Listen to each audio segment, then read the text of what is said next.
Kita akan mencoba untuk berbincang untuk membahas seberapa besar pengaruh Lee Kuan Yew bagi Singapura dan juga terlebih lagi bagaimana hubungannya dengan Indonesia, bagaimana dengan pasang surutnya hubungan Singapura dengan Indonesia. Kita akan membahasnya bersama dengan peneliti LIPI, Profesor Ikrar Nusa Bakti. Selamat siang, Profesor. Siang.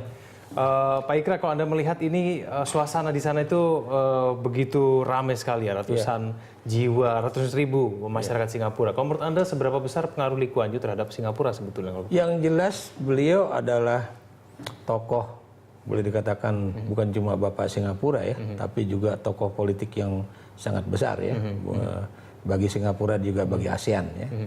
Dan kita juga tahu bahwa dia bukan orang biasa ya. Maksud saya dia adalah orang juga yang sangat terdidik dan dia kuliah juga di London, di Inggris ya. Dan kemudian dalam bidang hukum dan itu yang kemudian menjadikan dia menjadi anggota parlemen di Singapura pada tahun 1950-an ya. Dan kita juga tahu bahwa dia memimpin Singapura cukup lama dari 59 sampai 90 ya sekitar berapa tuh? 39 tahun ya, cukup lama, dan dia membangun Singapura dari sebuah bandar yang kumuh yang bernama Temasek ya, kemudian menjadi kota Singapura yang sekarang sangat modern ya. Walaupun memang untuk itu kita juga tahu bahwa tidak sedikit kampung-kampung India, kampung-kampung Melayu yang kemudian juga berubah menjadi apa namanya itu enklave-enklave yang boleh dikatakan bangunan-bangunan tinggi yang disebut apartemen seperti yang sekarang ya. Ya baik, Pak Ikrar setuju tidak kalau misalnya kita bisa bilang bahwa Lee Kuan Yew ini adalah memang karena dia Singapura sekarang. Kalau bukan dia, Singapura tidak akan seperti sekarang. Memang sebegitu besar yang pengaruhnya dia. Betul ya.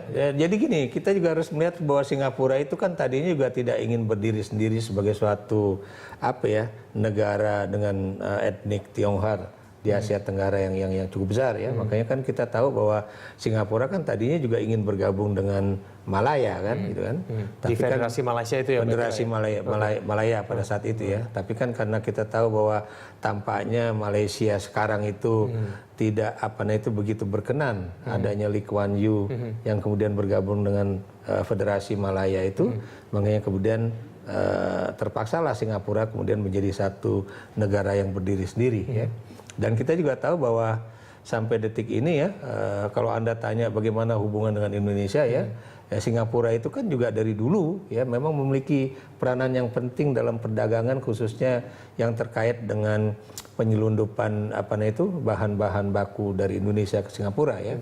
Baik itu dalam artian yang positif maupun yang negatif. Yang positif yang ingin saya katakan di sini bahwa Anda tahu dulu tentara-tentara kita, intelijen-intelijen kita pada era kemerdekaan ya, itu kan tidak sedikit yang kemudian mengekspor barang-barang baik itu karet, gula dan sebagainya ke Singapura untuk kemudian mendapatkan dana untuk perjuangan. Ya, itu yang kita lihat juga ya. Tapi dalam era modern juga banyak juga ya bahwa Singapura menjadi tempat penyelundupan barang-barang dari Indonesia untuk dijual ke negara lain juga terjadi ya. Walaupun mudah-mudahan untuk masa depan itu mudah-mudahan penyelundupan itu semakin bisa diperkecil begitu. Betul. Pak Ikrar, kalau Anda menggolongkan Lee Kuan Yew ini sosok pemimpin dengan tipe seperti apa sih dia itu? Kita kan melihat dia memimpin begitu lama, 30 tahun lebih. Mungkin seperti Pak Soeharto dulu. Bagaimana? Jadi gini ya, kita tentunya tidak bisa membandingkan antara Lee Kuan Yew dengan Pak Harto ya. Kenapa demikian? Karena Lee Kuan Yew itu kan hanya memimpin cuma sekitar 3,5 juta rakyat Singapura yang kemudian juga dia negara kota ya. Negara kota yang luasnya juga tidak terlalu berbeda dengan Jakarta. Jadi mengelola Singapura tentunya akan jauh lebih mudah dibandingkan dengan mengelola Indonesia ya. Walaupun misalnya tipe kepemimpinan Pak Harto dan Lee Kuan Yew ada mirip ya, yang disebut dengan rezim developmentalis represif ya, atau rezim pembangunan tapi bersifat represif terhadap rakyat ya. Tapi memang agak berbeda antara Orde Baru dengan Lee Kuan Yew. Kenapa demikian? Karena tadi saya katakan jumlah orang yang diperintah juga tidak terlalu banyak, kemudian jumlah wilayah atau luas wilayah yang diperintah juga sedikit ya.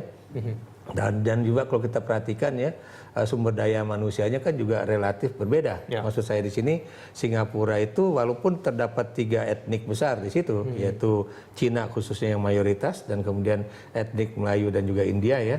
Tapi dari segi edukasi ya relatively tidak terlalu berbeda ya, walaupun memang etnik Chinese masih tetap lebih unggul dibandingkan dengan dua etnik yang lain gitu kan. Lee Kuan Yew otoriter, Pak Ikra? Sangat, sangat. Sebab kalau tidak otoriter mungkin apa namanya itu tidak akan terjadi masyarakat Singapura seperti ini. Dan kalau kita perhatikan ya, sebetulnya di berbagai negara di dunia pun ya, termasuk dengan negara-negara Eropa ya, itu kan juga bangunan negara pada awalnya kan berbentuk kerajaan yang boleh dikatakan monarki absolut, dan itu juga sistemnya juga otoriter ya. Dan kemudian baru terjadi kontrak sosial dan sebagainya ya. Dalam kasus Singapura memang dia tidak berbentuk monarki, tidak berbentuk kerajaan, tapi memang sistem otoriter itu memang dilakukan oleh Lee Kuan Yew ya. Baik itu misalnya dia memenjarakan orang-orang komunis atau berideologi yang berbeda dengan dia ya.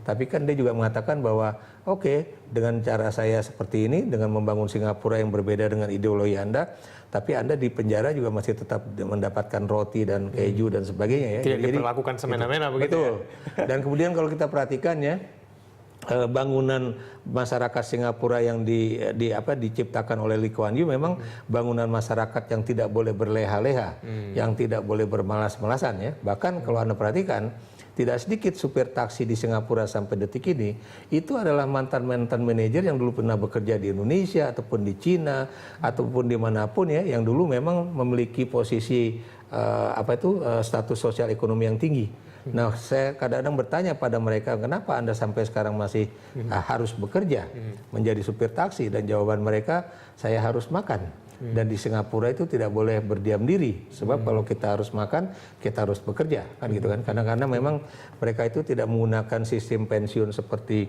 di Indonesia, tapi mereka menggunakan bahwa kalau Anda menabung cukup banyak ya, melalui sistem superannuation itu, barulah kemudian Anda bisa hidup enak. Ini menunjukkan apa nih Pak Ikra, ketika ada orang yang di Indonesia berhasil tapi nyampe Singapura ternyata dia tetap harus bekerja juga, apakah ini menunjukkan memang negara tersebut menciptakan kultur yang begitu kental begitu sehingga semua harus mengikuti atau seperti apa? Kalau buat saya kultur yang harus yang memang harus diikuti itu kerja. Ya, kalau sekarang kan kita baru sekarang aja Jokowi ngomong kerja gitu kan, dan itu pun juga banyak dikritik banyak orang ya. Misalnya baru menaikkan harga BBM sesuai dengan harga pasar aja banyak orang ribut ya.